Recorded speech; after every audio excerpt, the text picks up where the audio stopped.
नमस्कार दोस्तों, मैं आशीष एम ऑनलाइन क्लासेस से आपके बीच में उपस्थित हूं और आपको बता दूं कि आज हम आहार पोषण एवं स्वच्छता का, फूड न्यूट्रिशन एवं हाइजीन का तीसरा पार्ट लेकर के उपस्थित हैं।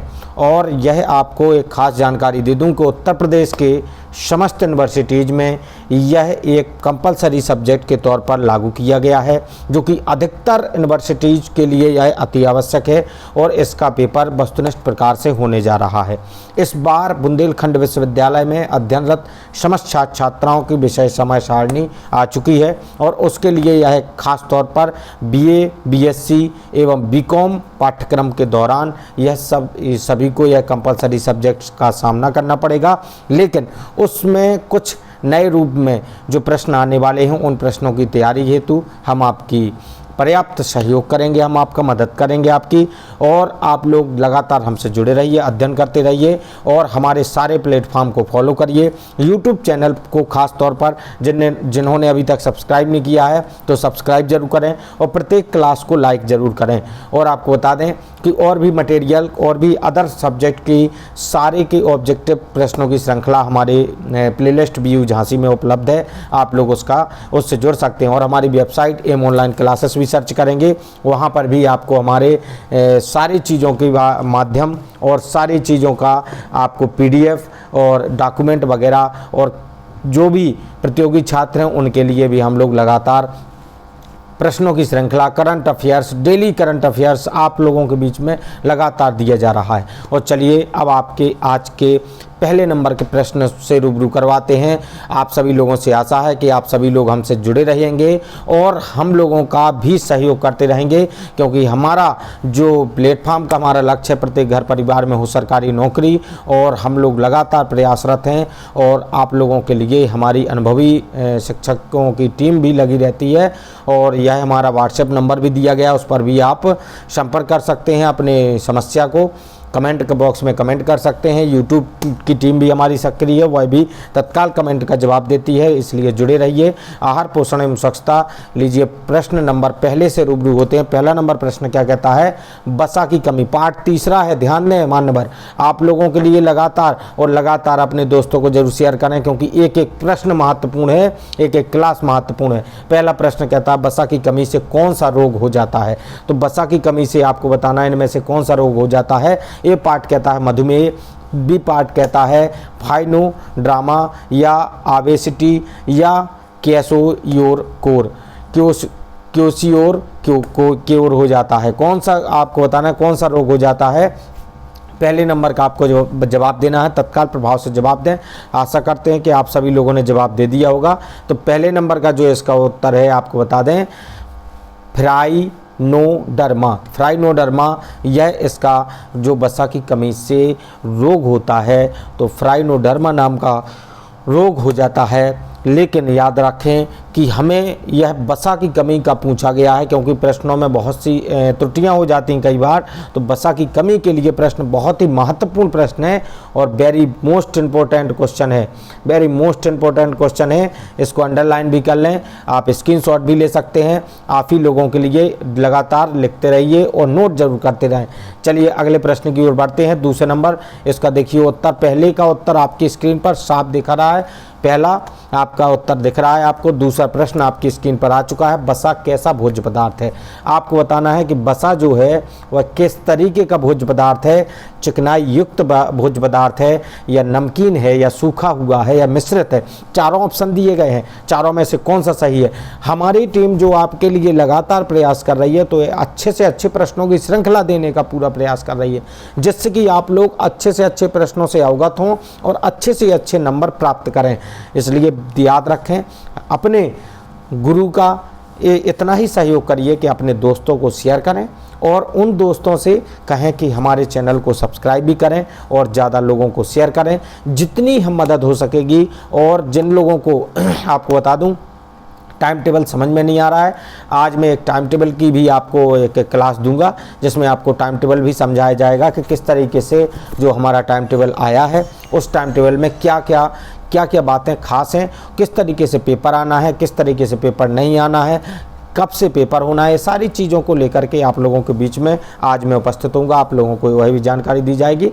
इसका दूसरे नंबर का जो उत्तर है आपको बता दूं तो वसा एक ऐसा भोज्य पदार्थ है जो कि चिकनाई युक्त है, लिक्विड केटेड है। तो आपको बता दें यह लुब्रिकेटेड है, तो आपको याद रखना है कि चिकनाई युक्त यह पदार्थ होता है वसा, तो यह याद रखना है। यह बहुत ही अच्छा प्रश्न था, पहले नंबर का आपको लीजिए। अगले प्रश्न की ओर बढ़ते हैं। तीसरा नंबर क्या कहता है, चिकनाई युक्त, टोटल सही है। तीसरा नंबर कहता है 1 ग्राम वसा कितनी कैलोरी देता है। 1 ग्राम वसा जो होता है वह कितनी कैलोरी देता है, कैलोरी की मात्रा वह कितनी देता है। तो उसके लिए प्रश्न आया है 4 कैलोरी, 6 कैलोरी, 8 कैलोरी, 9 कैलोरी। चारों ऑप्शन दिए गए, चारों में से कौन सा सही है। तो 1 ग्राम वसा में सर्वाधिक कैलोरी की मात्रा जो होती है वह 9 कैलोरी होती है। 1 ग्राम यदि वसा का आप उपयोग करते हैं, 1 ग्राम वसा आपने वसा कोई भी वस्तु का सेवन किया है, तो यदि आपके अंदर जो वसा नाम की चीज़ गई है उसमें 1 ग्राम यदि कुछ गया है तो उसमें 9 कैलोरी आती है। 9 कैलोरी को आपको यूज भी करना होगा, क्योंकि जितनी भी कैलोरी आपके अंदर आएगी उतनी ही आपको उसको बर्न करना होगा। तो चलिए इसका 9 कैलोरी उत्तर सही है। और सभी लोग कमेंट बॉक्स में कमेंट जरूर करें, आपका आंसर गलत हो या सही हो, इसका निर्णय आप ना करें। जब मैं अंत में बता पाऊँ उस के बाद आप कमेंट ना करें, उससे पूर्व में जब मैं पूछता हूं क्वेश्चन तभी आप कमेंट जरूर करें, जिससे कि आपको अपने स्वयं का एनालिसिस करना है कि हमारा कौन सा क्वेश्चन सही है।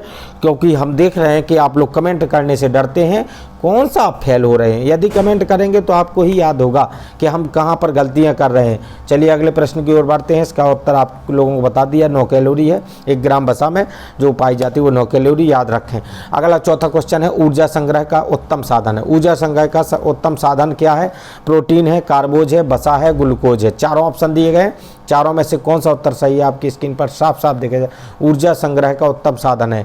चौथे नंबर का आपको जवाब देना है। चौथे नंबर का जो उत्तर सही है वह है वसा अर्थात फैट। ऊर्जा संग्रह का उत्तम साधन है तो वह है वसा यानी फैट है। सी पार्ट इसका सही है, आप लोगों को याद रखना है। हम आपको उज्जवल हो इसकी कामना करते हैं। इसी तरीके से जुड़े रहें और अच्छे से जवाब देते रहें। अगला 5वां नंबर प्रश्न है, मूंगफली में लगभग कितने प्रतिशत वसा मिलती है। अब मूंगफली की में वसा की मात्रा जो पूछी गई है कि मूंगफली में कितने % वसा होता है, कितने प्रतिशत होता है, तो 30% होता है, 40% होता है, 50% होता है या 60% होता है। 5वें नंबर प्रश्न का आपको जवाब देना है। तो इसका जो राइट आंसर है, हम समय बहुत कम देंगे क्योंकि 50% इसका सही है। मूंगफली में जो वसा होता है वह लगभग 50% होता है, यानी कि मूंगफली में जो वसा होता है वह 50% के लगभग होता है। याद रखें, यह बहुत ही अच्छा प्रश्न है क्योंकि ये आपके लिए अति आवश्यक है। यह वेरी मोस्ट इंपॉर्टेंट क्वेश्चन है। चलिए अगले प्रश्न की ओर बढ़ते हैं। अगला 6वें नंबर का प्रश्न आपकी स्क्रीन पर दे रहा हूँ। 6वां नंबर प्रश्न क्या कहता है, वसा के अधिक समय तक रखने से ऑक्सीकरण से एक पदार्थ बनता है, वह है क्या है। वह क्या है आपको बताना है। पायसीकरण, पर्णहरित या फ्राइडोडर्मा कीटोन्स। यह जो होता है, थोड़ा पानी दे देना।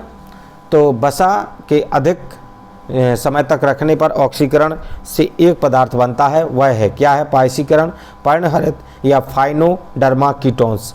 यह आपको 6वें नंबर के प्रश्न की जवाब देना है। प्रश्न का जवाब देना है जिन लोगों ने जवाब दिया है डी पार्ट। हमारे उत्तर देने से पूर्व यदि कीटोन्स आप जवाब दे चुके हैं तो बहुत बधाई, हम आपके उज्जवल भविष्य की कामना करते हैं। इसी तरीके से आप लोग स्पीड में ही उत्तर देते रहें। चलिए अगले प्रश्न की ओर बढ़ते हैं। और 7वां नंबर प्रश्न क्या कहता है, वसा के कार्य हैं। वसा के कार्य हैं क्या है। वसा के कार्य शरीर के कोमल अंगों की रक्षा करना, शरीर को ऊर्जा देना, पचने में अधिक समय लेना, ये सारी चीज़ें आपको बताना है कि वसा के जो प्रमुख कार्य के तौर पर कहे जाते हैं इनमें से प्रमुख कार्य क्या है। तो आपको बता दें, इतने प्रश्नों में से जो भी उत्तर सही है वह है हमारा डी पार्ट, यानी ये सभी वसा के जो कार्य हैं, वसा में यह सारी चीज़ों पाई जाती हैं। क्या, वसा का एक पहला कार्य जो बताया गया, शरीर के कोमल अंगों की रक्षा करना और शरीर को ऊर्जा देना, पचने में अधिक समय लेना। ये सभी आप लोगों के लिए लगातार मेहनत करनी पड़ रही है, इसलिए थोड़ा सा आलस भी आ रहा है, क्योंकि क्लासेस देने का रूटीन जो है लगातार चल रहा है। हम आपके लिए लगातार, हमारी टीम आपके लिए मदद के लिए तैयार है, पूरी टीम लगी हुई है। इसलिए आप लोग याद रखें कि एक एक प्रश्न महत्वपूर्ण है आपके लिए। आपके पेपर में यही प्रश्न रखे मिलेंगे, याद रखें मान्यवर। आप लोग यदि मेहनत नहीं करेंगे तो कुछ नहीं होगा, इसलिए मेहनत जरूर करते रहिए। एक एक चैप्टर से क्वेश्चन खोज कर लाया हूँ, एक एक चैप्टर से क्वेश्चन आपके लिए महत्वपूर्ण होगा, वेरी मोस्ट होगा, वह भी आपको बताएंगे हम लगातार क्लास के दौरान। विटामिन में क्या पाए जाने के कारण विटामिन नाम दिया गया, विटामिन में क्या पाए जाने के कारण विटामिन नाम दिया गया, कार्बोहाइड्रेट, नाइट्रोजन, ऑक्सीजन या ग्लाइकोजन, आपको बताना है। 8वें नंबर का प्रश्न आपकी स्क्रीन पर दिख रहा है। 8वें नंबर का जो भी भाई बहन जवाब दे रहे हैं तो आपको बता दें नाइट्रोजन। 8 विटामिन में क्या पाए जाने के कारण विटामिन नाम दिया गया, तो वह है नाइट्रोजन। नाइट्रोजन सही आंसर है। चलिए हम आपके उज्जवल भविष्य की कामना करते हैं, इसी तरीके से आप लोग जवाब देते रहें और बहुत ही अच्छे तरीके से आप लोग जवाब दे रहे हैं। 8 प्रश्नों की श्रृंखला समाप्त हो गई है। 9वां नंबर आपकी स्क्रीन पर देखा जा सकता है, क्या कह रहा है ध्यान दें। 100 ग्राम अनाज में राइबोफ्लेविन की मात्रा कितनी होती है। राइबोफ्लेविन की मात्रा आपको बताना है 0.10 से लेकर के 0.10 से लेकर के 0.16 या 0.15 से 0.20 या 0.15 से लेकर के 0.30 और 0.29 से लेकर के 0.35, यानी कि आपको बताना है कि 0.10, 0.16, 0.15, 0.120 इन सब के बीच में कौन सा आंकड़ा ऐसा है कि 100 ग्राम अनाज में राइबोफ्लेविन की मात्रा कितनी होती है। तो 100 ग्राम अनाज में 9वें नंबर का प्रश्न जो कहता है उसका है हमारा ए पार्ट 0.10 से लेकर के 0.16 तक मिलीग्राम तक हमारे राइबोफ्लेविन होता है, जो कि 100 ग्राम अनाज के अंदर उपलब्ध होता है। चलिए अगले प्रश्न की ओर बढ़ते हैं। 10वां नंबर हमारा कहता है स्कर्वी रोग किस विटामिन की कमी से होता है। स्कर्वी रोग जो है किस विटामिन की कमी से होता है। Vitamin A, vitamin B, vitamin C, vitamin D. तो स्कर्वी रोग 10वां नंबर हमारा प्रश्न कहता है, तो स्कर्वी रोग जो होता है वह विटामिन सी की कमी से होता है। सी पार्ट सही है और सी की कमी से भी होता है, इसलिए इसका 10वें नंबर का सी पार्ट सही है। स्कर्वी रोग जो होता है वह विटामिन सी की कमी के कारण होता है। विटामिन ए की कमी से कौन सा रोग होता है, यह भी ध्यान दें। अगला प्रश्न बहुत ही उम्दा तरीके के प्रश्न है, बहुत ही अच्छे तरीके के प्रश्न है। वास्तव में यही प्रश्न आते हैं आपके प्रतियोगी परीक्षाओं से लेकर के आपके बुंदेलखंड विश्वविद्यालय के इस आहार पोषण नामक सब्जेक्ट के साथ में फूड न्यूट्रिशन एंड हाइजीन, आपको यही प्रश्न देखने को मिलेंगे। और इंग्लिश में भी हम लोग इसलिए प्रश्न दे रहे हैं जिससे कि आप लोग लगातार अंग्रेजी माध्यम के भी छात्र छात्राएं इसका लाभ ले सकें। विटामिन ए की कमी से कौन सा रोग होता है, तो रिकेट्स या स्कर्वी या रतौंधी या रक्ताल्पता। तो रक्ताल्पता आपको बताना है कि 11वें नंबर का प्रश्न क्या कहता है। 11वें नंबर का जो प्रश्न कहता है वह है सी यानी रतौंधी। विटामिन ए की कमी से जो होता है वह होता है, क्या होता है, रतौंधी।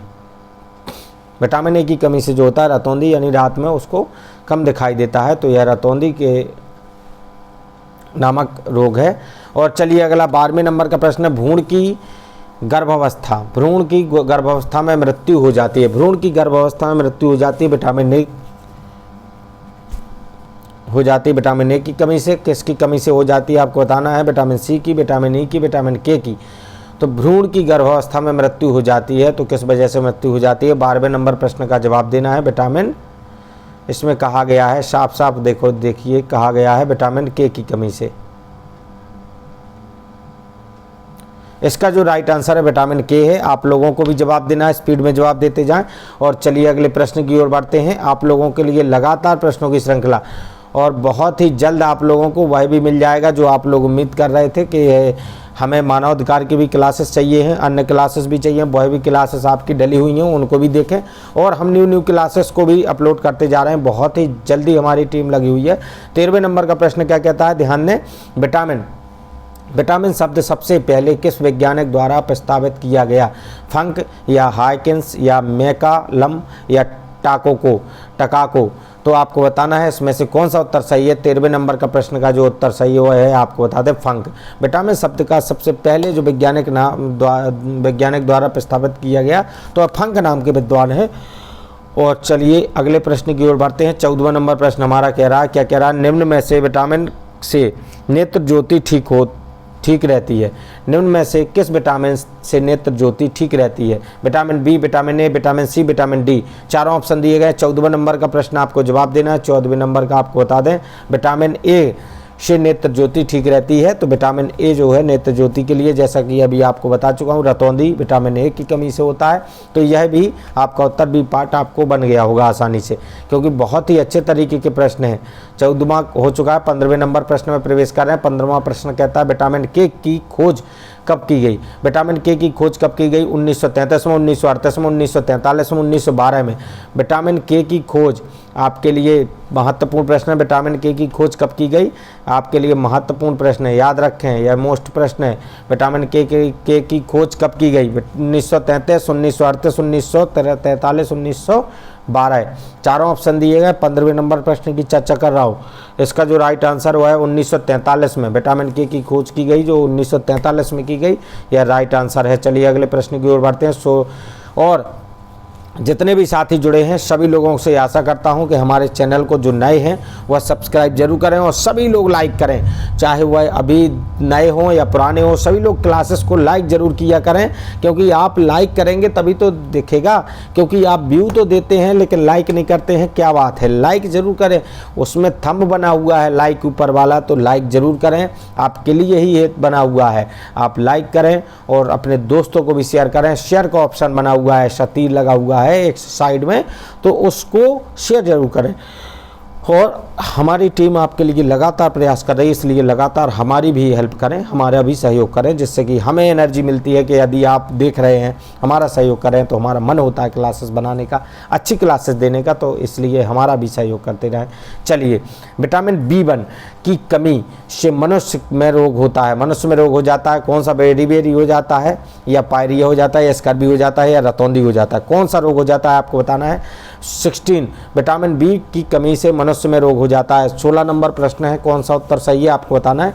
16वें नंबर का है, ये पार्ट सही है हमारा, बेरी विटामिन बी की कमी से मनुष्य में जो रोग हो जाता है वह है बेरी रोग हो जाता है। यह बहुत ही महत्वपूर्ण है, बहुत ही अच्छा प्रश्न है। तो विटामिन बी की कमी से मनुष्य में जो रोग हो जाता है वह बेरी है, बहुत ही अच्छा प्रश्न है। चलिए 17वें नंबर प्रश्न की चर्चा कर रहा हूँ। 17वां नंबर प्रश्न कहता है विटामिन ए की कमी से इस रोग में व्यक्ति धीमे धीमे प्रकाश में जरा भी नहीं देख पाता। तो आपको बताना है इसके लिए उत्तर सही कौन सा है।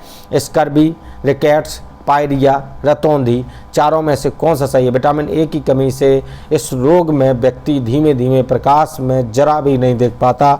तो आपको बताना है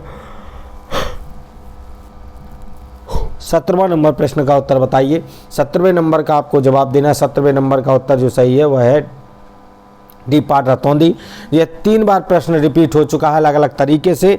तीनों तरीकों से आपको जवाब दिया गया, आप लोगों को तीनों तरीके से जवाब दिया गया कि आप लोग भी इसी तरीके से जवाब देते रहें और जल्द से जल्द इन सब चीज़ों को जान जाएं। चलिए अगले प्रश्न की ओर बढ़ते हैं। आपको इसी के साथ में 2 लाइन का विचार जरूर बताना चाहूँगा। एक विचार है, कहा गया है कि आप लोग जो करते हैं, कहा गया है कि आप लोग जो करते हैं उसका असर पूरी दुनिया पर होता है। आप लोग जो करते हैं, चाहे वह अच्छा करें या बुरा करें, उसका असर पूरी दुनिया पर होता है।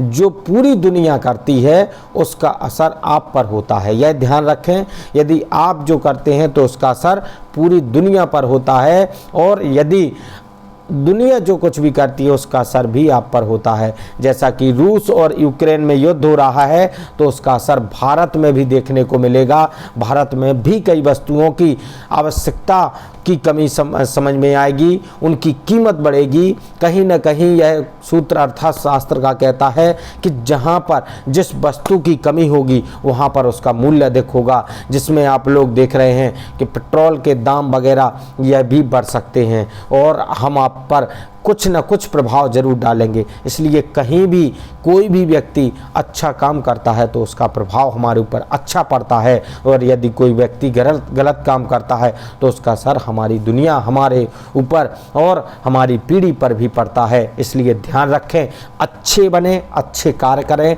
जिससे कि आप समाज का, परिवार का, अपने परिवारजनों का और देश का और अपने राष्ट्र का, अपने विश्व का कल्याण में प्रतिभाग कर सकें। अच्छा कुछ करके ही जाएं। 17वां नंबर प्रश्न आपका बहुत ही महत्वपूर्ण है। ऐसी बातों के साथ में भी उपस्थित होऊंगा, कभी कभी आप लोगों को आनंद भी दूंगा। चलिए 17वें नंबर में रतौंधी कहा गया है। अगला प्रश्न चलिए देख लेते हैं। अगला प्रश्न हमारी स्क्रीन पर 18वां नंबर, और आपको बता दें कि हमारे प्रश्नों की श्रृंखला थोड़ा सा आज बड़ी है, इसलिए आप लोगों को थोड़ा इंतजार करना होगा और हम आपको लगातार मटेरियल ही दे रहे हैं। 18वां नंबर प्रश्न कहता है कि शरीर को उचित वृद्धि हेतु यह विटामिन अत्यंत ही महत्वपूर्ण है। 30 से कम है, याद रखें, 30 से कम क्वेश्चन है। शरीर को उचित वृद्धि हेतु यह विटामिन अत्यंत महत्वपूर्ण है, तो वह विटामिन कौन सा महत्वपूर्ण है? Vitamin A, vitamin B, vitamin C, vitamin D, कौन महत्वपूर्ण है?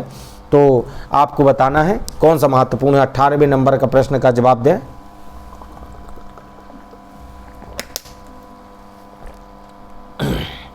चलिए 18वें नंबर प्रश्न का जिन लोगों ने जवाब दिया है तो आपको बता दें विटामिन डी शरीर की उचित वृद्धि हेतु यह विटामिन अत्यंत महत्वपूर्ण है, तो वह विटामिन है विटामिन डी। याद रखें विटामिन डी, याद रखें कि उचित वृद्धि हेतु विटामिन की आवश्यकता होती है। तो विटामिन डी 3 बार इसलिए बोल रहा हूँ क्योंकि प्रश्न छूटना नहीं चाहिए। आपके एग्जाम हॉल में गोला डी पर ही लगे, ऐसा नहीं कि ए पर, बी पर, सी पर लगा दें, विटामिन डी पर ही लगाएंगे। डी ऑप्शन पर नहीं, विटामिन डी पर, चाहे जहां पर हो। विटामिन डी यदि ऑप्शन आपके ए पार्ट में मिलता है, बी में मिलता है, सी में मिलता है, डी में मिलता है, कहीं भी हो, किसी भी ऑप्शन में, लेकिन विटामिन डी नहीं भूलना है। याद रखें, बहुत ही महत्वपूर्ण प्रश्न श्रृंखला चला रहा हूं और केवल आप ही लोगों के लिए निःशुल्क है यह सब कुछ। गुरुजी को कुछ नहीं चाहिए है, गुरुजी केवल आपका भविष्य चाहते हैं, जिससे कि ज़्यादा से ज़्यादा बच्चे पास हों। जैसे कि मानव अधिकार में बच्चों ने, मुझे बहुत ही वास्तव में गर्व हुआ जब मेरे बच्चे पास होकर के आए, 80, 85 नंबर लाए हैं बच्चे।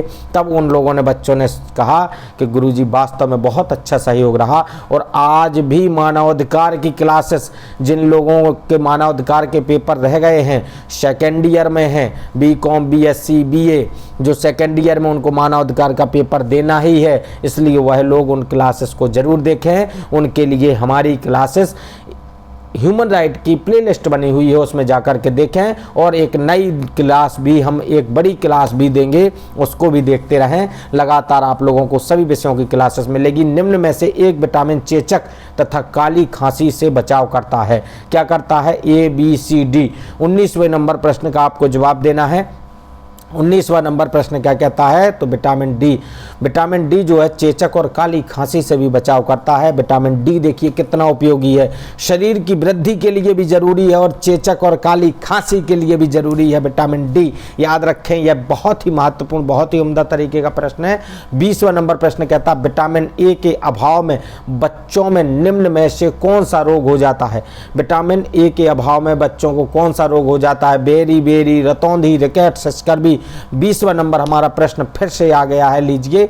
20वां नंबर प्रश्न विटामिन ए की बारे में बात कर रहा है। तो विटामिन ए की बात कर रहा है, तो आपको बताना है कि इसकी कमी से कौन सा रोग हो जाता है, कौन से रोग हो जाता है, कौन सा रोग आपको बताना है। विटामिन बी की कमी से रतौंधी, नाइट ब्लाइंडनेस हो जाती है, जो कि दिन में भी दिखना कम हो जाता है जिन लोगों को, तो वह रतौंधी नामक रोग है जो विटामिन ए की कमी से होता है। तो आप लोग इसी तरीके से अध्ययन करते रहें। लीजिए अगले प्रश्न की ओर बढ़ते हैं। 21वां नंबर प्रश्न कहता है विटामिन सी की कमी से निम्न में से कौन सा रोग होता है? चलिए विटामिन सी पुनः आ गया। विटामिन सी की कमी से जो रोग होता है वह है स्कर्वी। हमारा उत्तर सही है। हमारे सभी छात्र छात्राएं जो भी उत्तर लगा रहे हैं, बहुत ही स्पीड में, बहुत ही अच्छे तरीके से उत्तर लगा रहे हैं।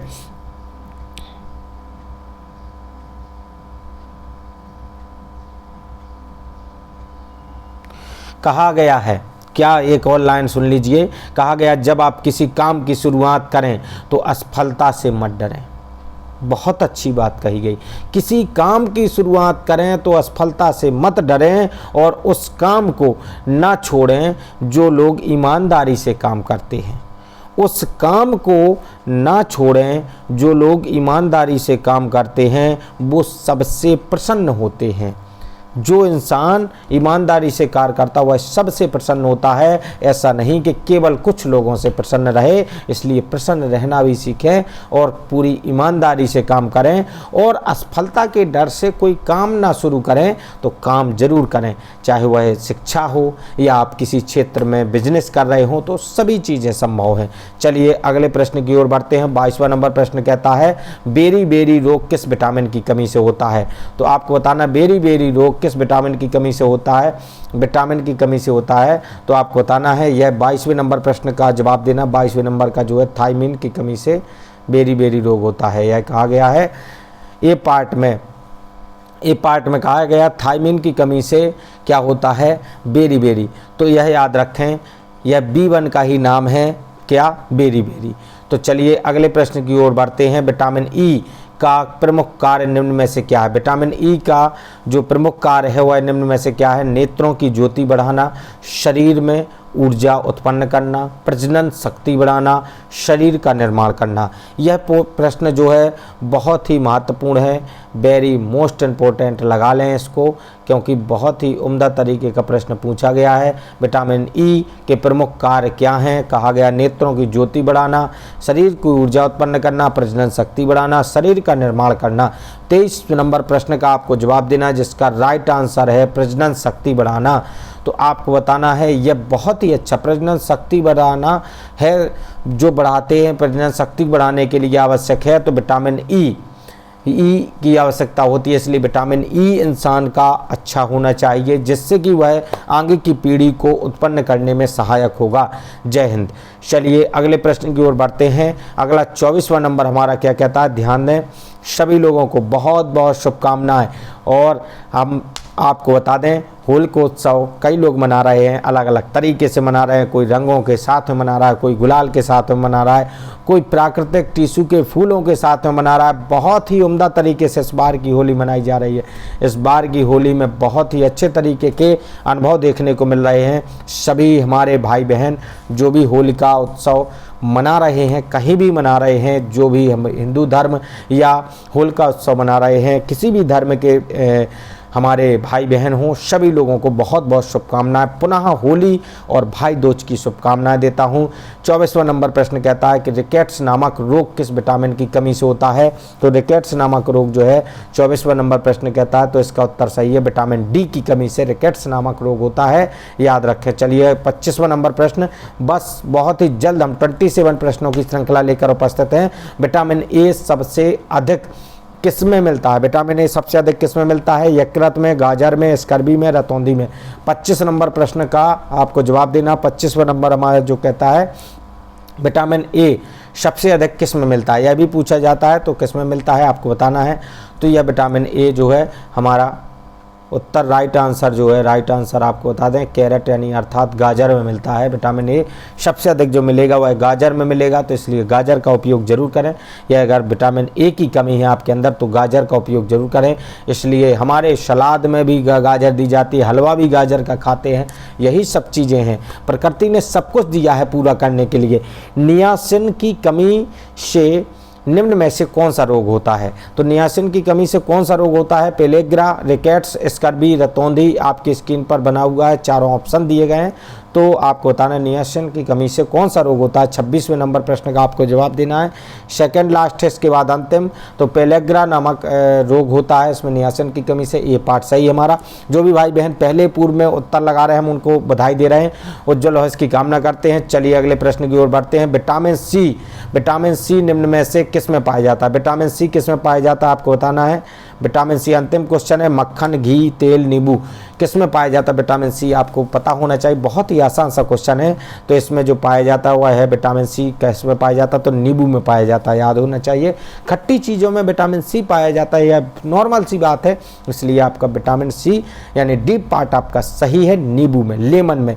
चलिए बहुत बहुत बधाई, हम आपको उज्ज्वल भविष्य की कामना करते हैं। इसी तरीके से जुड़े रहें और अध्ययन जरूर करते रहें और हमारे साथ लगातार जुड़े रहें। और हमारा देश का एकमात्र ऐसा संस्थान है जो निःशुल्क प्लेटफॉर्म है, केवल और केवल ऑनलाइन क्लासेस के द्वारा आप लोगों को लगातार मटेरियल देने की कोशिश कर रहा है।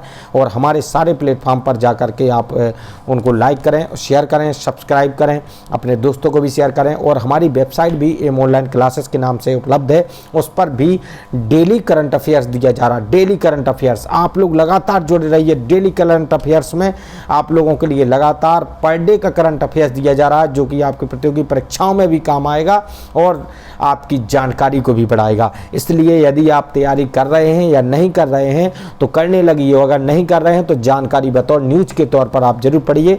हम आपके लिए लगातार समर्पित हैं। आप लोग हमारे बीच में इसी तरीके से बने रहें, आशा करता हूं।